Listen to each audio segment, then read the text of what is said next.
ಬಿಜೆಪಿಯ ರಾಜ್ಯಾಧ್ಯಕ್ಷರು ವಿಜಯೇಂದ್ರ ಹೇಳ್ತಾರೆ ಅನ್ಫಿಟ್ ಗೃಹ ಮಂತ್ರಿಗಳು ಅಂತ, ಅನಾಲಾಯಕು, ನೀ ಗೃಹ ಮಂತ್ರಿ ಆಗೋದಕ್ಕೆ ಲಾಯಕ್ಕೆ ಇಲ್ಲ ನೀನು ಅಂತ. ಹಾಗೆ ನಮ್ಮೊಟ್ಟಿಗೆ ಯೋಗೀಶ್ ಇದ್ದಾರೆ, ಬಿಜೆಪಿ ಅಧ್ಯಕ್ಷರು. ಸೊ ಅಂದ್ರೆ ಮುಂದಿನ ಕಾರ್ಪೊರೇಟ್ ಆಗಬೇಕಂತ ಹೊರಟಿರುವಂಥವ್ರು, ಒಂದಷ್ಟು ಸಮಾಜ ಸೇವೆಯನ್ನು ಕೂಡ ಮಾಡ್ಕೊಂಡಿದ್ದಾರೆ. ಅವ್ರನ್ನ ಮಾತಾಡಿಸ್ತೀನಿ. ಯೋಗೀಶ್ ಅವರೇ ನಮಸ್ಕಾರ. ನಮಸ್ಕಾರ ಸರ್.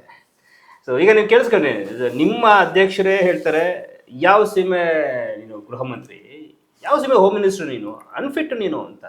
ಈಗ ನಮ್ಮ ಪಕ್ಷದ ರಾಜ್ಯಾಧ್ಯಕ್ಷರಾದಂಥ ವಿಜೇಂದ್ರಣ್ಣನವರು ಗೃಹ ಮಂತ್ರಿಗಳ ಮೇಲೆ ಹೇಳಿಕೆ ಕೊಟ್ಟಿದ್ದಾರೆ. ಅವರು ದೊಡ್ಡ ಲೆವೆಲ್ಲು ಏಕವಚನದಲ್ಲಿ ಪ್ರಯೋಗ ಮಾಡಿದ್ದಾರೆ. ನಾನು ಅದನ್ನ ಯಾವುದೇ ವಿಚಾರವಾಗಿ ಮುಂದೆ ಮಾತಾಡಕ್ಕೆ ಇಷ್ಟಪಡಲ್ಲ. ಯಾಕಂದ್ರೆ ಅವ್ರು ಕೊಟ್ಟಂತ ಹೇಳಿಕೆನ ನಾನು ಅದು ಒಳ್ಳೇದು ಕೆಡ್ತೋ ತೀರ್ಮಾನ ಮಾಡಕ್ ನಾನು ಯಾರು ಅಲ್ಲ. ಯಾಕಂದ್ರೆ ನಮ್ಮ ಪಕ್ಷದ ರಾಜ್ಯಾಧ್ಯಕ್ಷರು ಅವರು ವಿವೇಚನೆಗೆ ಬಿಟ್ಟಿದ್ದು. ಆದ್ರೆ ಎಲ್ಲೋ ಒಂದ್ ಕಡೆ ಗೃಹ ಮಂತ್ರಿಗಳ ಸ್ಥಾನಕ್ಕೆ ಗೌರವ ಇದೆ.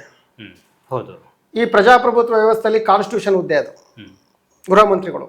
ಅದರಲ್ಲೂ ಅವರಿಗೆ ನಾವು ಮೊದಲನೇದಾಗಿ ಗೌರವಿಸ್ತೀನಿ. ಎರಡನೇದಾಗಿ ಆ ಪೀಠಕ್ಕೆ ಇಡೀ ಕರ್ನಾಟಕ ರಾಜ್ಯ ಏನಿದೆ ಅಷ್ಟು ಜನನೂ ಕಾಪಾಡೋಂಥ ನಿಟ್ಟಿನಲ್ಲಿ ಗೃಹ ಮಂತ್ರಿಗಳು ಕೆಲಸ ಮಾಡಬೇಕು. ಅದರಲ್ಲೂ ಗೃಹ ಇಲಾಖೆ ಅಂದ್ರೆ ಇಡೀ ಕರ್ನಾಟಕದಲ್ಲಿ ಎಲ್ಲಾ ಇಲಾಖೆಗೂ ಬೇಕಾದಂಥದ್ದು ಗೃಹ ಇಲಾಖೆ. ಹೌದು, ಮೂಡ ಕೆಲಸ ಆಗ್ಬೇಕಾದ್ರೂ ಒಂದು ತೆರವು ಮಾಡ್ಬೇಕಾದ್ರೆ ಗೃಹ ಇಲಾಖೆ ಬೇಕು. ಕಾರ್ಪೊರೇಷನ್ ತೆರವು ಮಾಡ್ಬೇಕಾದ್ರೆ ಗೃಹ ಇಲಾಖೆ ಬೇಕು. ಫುಟ್ಪಾತ್ ತೆರವು ಮಾಡಬೇಕು. ಒಬ್ಬ ಡಾಕ್ಟ್ರು ಅವನು ಒಳಗಡೆ ಏನಾರ ನಡೆದಿ ಒಂದು ಅತಾಚೂರಿ ಆದ ಗಲಾಟೆ ಆದಾಗಲೂ ಗೃಹ ಇಲಾಖೆ ಬೇಕು. ಸಾಮಾನ್ಯ ಒಬ್ಬ ವ್ಯಕ್ತಿ ಓಡಾಡಕ್ಕೂ ಗೃಹ ಇಲಾಖೆ ಬೇಕು. ರಾಜಕಾರಣಿಗಳಿಂದ ಬೆಂಬಲವಾಗಿ ನಿಂತ್ಕೊಂಡು ಅವ್ರನ್ನ ಎಸ್ಕಾರ್ಟ್ ಮಾಡ್ಕೋಕ್ಕೂ ಗೃಹ ಇಲಾಖೆ ಬೇಕು. ಈ ಭೂಮಿ ಮೇಲೆ, ಈ ರಾಜ್ಯದಲ್ಲಿ, ಈ ದೇಶದಲ್ಲಿ ಮೊನ್ನೆ ನಡೆದಂತ ಡೆಲ್ಲಿಲೂ ಅಷ್ಟೇ ಗೃಹ ಇಲಾಖೆ ಒಂದಿಲ್ಲ ಅಂದಿದ್ರೆ ಇವತ್ತು ಅಲ್ಲೋಲ ಕಲ್ಲೋಲ ಭಾರತ ದೇಶ.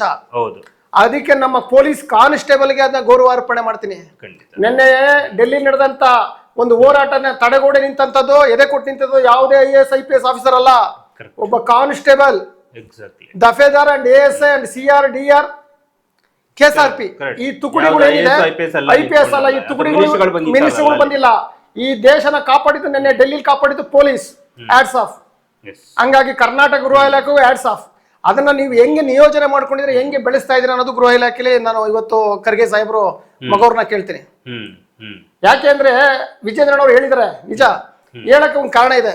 ಗೃಹ ಇಲಾಖೆಗೆ ಬಂದು ಗೃಹ ಮಂತ್ರಿಯಾಗಿ ಇಷ್ಟು ದಿನ ಆಗಿದೆಯಲ್ಲ, ಗೃಹ ಇಲಾಖೆ ಕಷ್ಟ ಗೊತ್ತಿದೆ ಅವ್ರಿಗೆ. ಏಕಾಕೆ ಬಂದು ಆ ಹುದ್ದೆಗೆ ಕುತ್ಕೊಂತೀರಲ್ಲ, ಕೇಳ ಅಂತಿದ್ದ ಪೊಲೀಸ್ ಕೆಲಸ ಮಾಡ್ತಾರೆ ಅಂತ ಕಷ್ಟ ಕೇಳಿದಾರೆ ಅವ್ರು ಕರೆದಿ.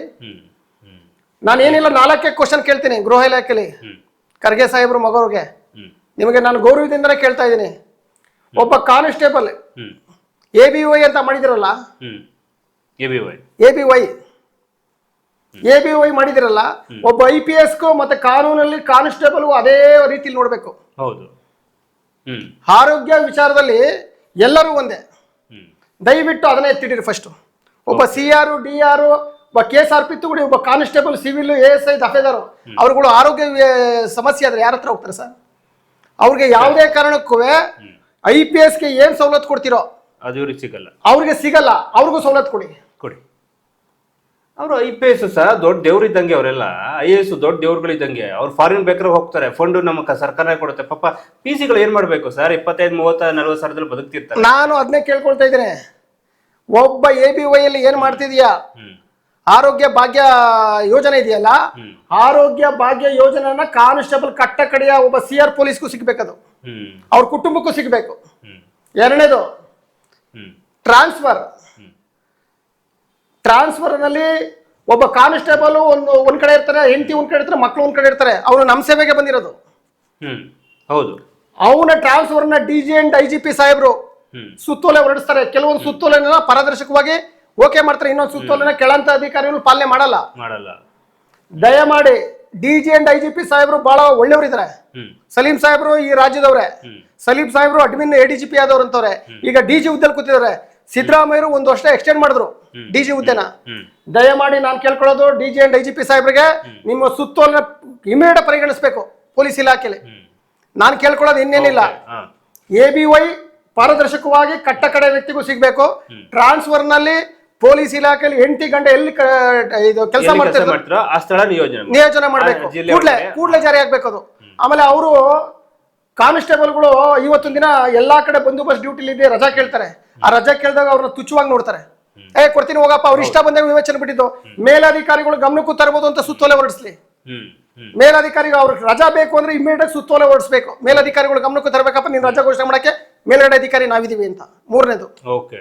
ನಾಲ್ಕನೇದು, ಯಾವುದೇ ಪೊಲೀಸ್ ವ್ಯವಸ್ಥೆ ಆಗ್ಲಿ, ಆ ವ್ಯಕ್ತಿ ಆ ಕುಟುಂಬಕ್ಕೆ ಸರ್ಕಾರದಿಂದ ಅವ್ರ ಮಕ್ಕಳು ಓದಕ್ಕೆ, ಯಾಕೆ ಪೊಲೀಸ್ ಇಲಾಖೆ ಕಟ್ಟ ಕಡೆ ಹೋಗ್ತಿ ಡಾಕ್ಟರ್ ಇಂಜಿನಿಯರ್ ಮಾಡ್ಸಕ್ಕಾಗಲ್ಲ. Constable, SI promotion single star ವಯಸ್ಸೇ ಮುಗಿದೋಗಿರುತ್ತೆ. ಅವನಿಗೆ ಸರ್ಕಾರದಿಂದ ನೆರವು ಕೊಡಬೇಕು ಅವ್ರ ಮಕ್ಕಳು ಓದ್ಸಕ್ಕೆ. ಈ ಕೆಲಸನ ದಯಮಾಡಿ ಗೃಹ ಮಂತ್ರಿಗಳು ಮಾಡ್ಬೇಕು ಸರ್. ಆ ಗೃಹ ಮಂತ್ರಿಗಳು ಈ 4 ಕೆಲಸ ಮಾಡಿ ನಿಮ್ನ ನಾನು ಇವತ್ತು ಕೈ ಮುಗಿದು ಕೇಳ್ಕೊತೀನಿ. ಯಾಕಂದ್ರೆ ಕಟ್ಟ ಕಡೆಯ ಪೊಲೀಸ್ನ ಯಾರು ಮಾತಾಡಲ್ಲ, ಯಾರು ಕೇಳಲ್ಲ. ಈ ಕೆಲಸ ನೀವು ಮಾಡಿ, ನಿಮಗೆ ಗೌರವ ಇಡೀ ರಾಜ್ಯ ಕೊಡ್ತದೆ, ನಾನೊಬ್ಬ ಅಲ್ಲ. ಓಕೆ. ಅವನ್ನೇ ತುಂಬಾ ತುಚ್ಛವಾಗಿ ಸಾರ್ವಜನಿಕರು ನೋಡ್ತಾರೆ, ಮಾಮ ಅಂತ ಹೇಳ್ತಾರೆ, ಕಲೆಕ್ಷನ್ ಗಿರಾಕಿ ಅಂತಾರೆ. ಅದು ಕೆಲವೊಂದ್ ಕಡೆ ಇದ್ದೇ ಇರ್ಬೋದು ನಿಜ.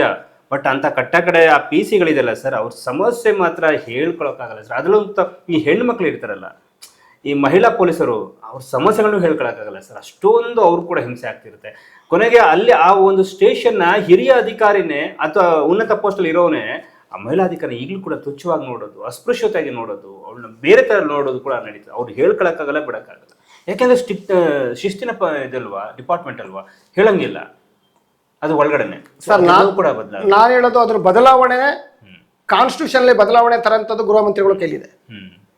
ಗೃಹ ಮಂತ್ರಿ ಅಂದ್ರೆ ಸಾಮಾನ್ಯ ಹುದ್ದೆ ಅಲ್ಲ ಸರ್. ಅದು ಈ ದೇಶದ 6 ಕೋಟಿ ಜನನ ಕಾಪಾಡಂತ ಹುದ್ದೆ ಸರ್. ಅದು ಆ ಹುದ್ದೆಗೆ ನೀವು ಶೋಕಿಗೆ ಬರ್ತೀರಾ? ಎಸ್ಕಾರ್ಟ್ ಮುಂದೆ ಹಿಂಗೆ ಎಸ್ಕಾರ್ಟು, ನಿಮ್ಮ ಮನೆಗೆ ಪೊಲೀಸು, ನಿಮ್ಮ ಮಕ್ಕಳು ಪೊಲೀಸು, ನಿಮ್ಮ ಸ್ಕೂಲ್ ಬಿಡಕ್ ಪೊಲೀಸ್ ಅಲ್ಲ ಗೃಹ ಮಂತ್ರಿಗಳೇ. ನಿಮ್ಮ ವಿವೇಚನೆ ಬಿಟ್ಟಿದ್ದು ಯಾರು ಕಟ್ಟ ಕಡೆಯ ಒಬ್ಬ ಪೊಲೀಸನು ಗೌರವಯುತವಾಗಿ ನಡೆಸ್ಕೊಳ್ಳಂಥದ್ದು, ಅವನ ಕಷ್ಟಕ್ಕೆ ಸ್ಪಂದಿಸೋದು, ಅವನ ಬಗ್ಗೆ ಅಗೌರವವಾಗಿ ನಡೆಯುವಂತ ರೀತಿಯಲ್ಲಿ ಇಮಿಡಿಯೇಟ್ ಆಗಿ ಅವ್ರ ಮೇಲೆ ಕ್ರಮ ಜರುಗಿಸಬೇಕು. ಮೇಲಧಿಕಾರಿ ಮೇಲೆ, ಹೆಣ್ಣು ಮಕ್ಕಳ ಮೇಲೆ ಯಾರೇ ಮೇಲಧಿಕಾರಿಗಳು ಅಸಡ್ಡೆಯಾಗಿ ನಡೆದ್ರೆ ಅವನ್ನ ಡಿಸ್ಮಿಸ್ ಮಾಡಬೇಕು.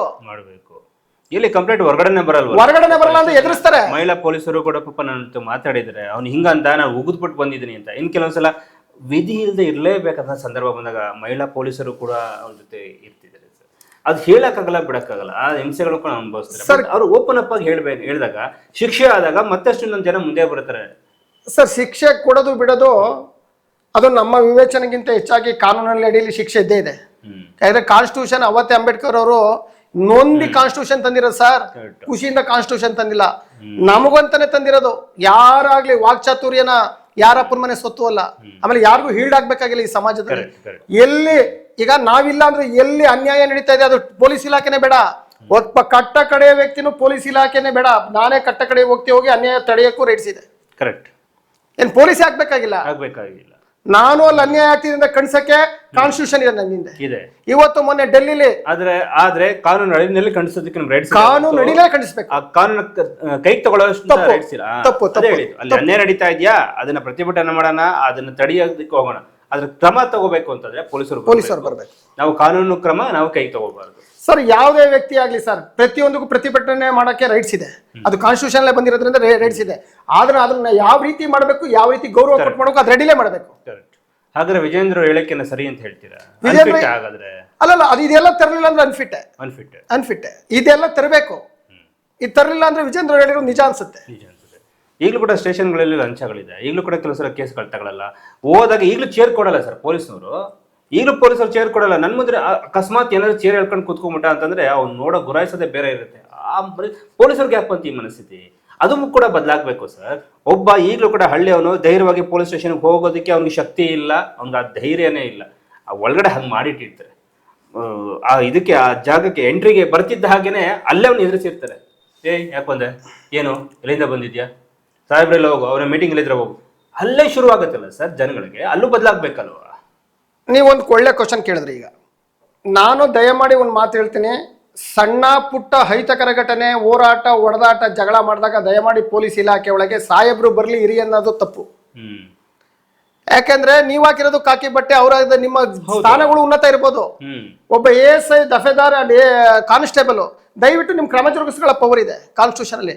ನೀವ್ ಯಾಕೆ ಇಮಿಡಿಯೇಟ್ ಆಗಿ ಸಾಹೇಬ್ರು ಬನ್ನಿ ಅಂತ ಏಕೆ ಅವ್ರನ್ನ ನೀವು ಅಲ್ಸೋದು? ಸಾಹೇಬ್ರು ಬನ್ನಿ ಅಂತ ಅಲ್ಸೋದ್ ಬೇಕಾಗಿಲ್ಲ. ನಿಮಗೂ ಪೊಲೀಸ್ ಇಲಾಖೆಯಲ್ಲಿ ನೀವು ಕೂತಿರೋದು ಅಲ್ಲಿ ಸೆಲೆಕ್ಟ್ ಆಗಿ ಹುದ್ದೆ ದೊಡ್ಡದಿರ್ಬೋದು, ಅವ್ರ ಆದೇಶ ಬೇರೆ ವಿಚಾರ ಅಲ್ಲ. ನೀವು ಕಷ್ಟ ಅಂದ್ರೆ ಸ್ಪಂದಿಸಕ್ಕಿರೋದು. ಸಾಹೇಬ್ರು ಬರ್ಲಿ ಆಮೇಲೆ ಬನ್ನಿ ಅಂತ ಹೇಳ್ಕೊಡ್ದು. ಅಲ್ಲಿ ಏನ್ ಅಹಿತಕರ ನಡೆಯುತ್ತೆ, ಘಟನೆ ನಡೆಯುತ್ತೆ, ಅಲ್ಲಿ ಇಮಿಡಿಯೇಟ್ ಆಗಿ ಇವ್ರು ಸ್ಪಂದಿಸಬಹುದು. ಹೌದು.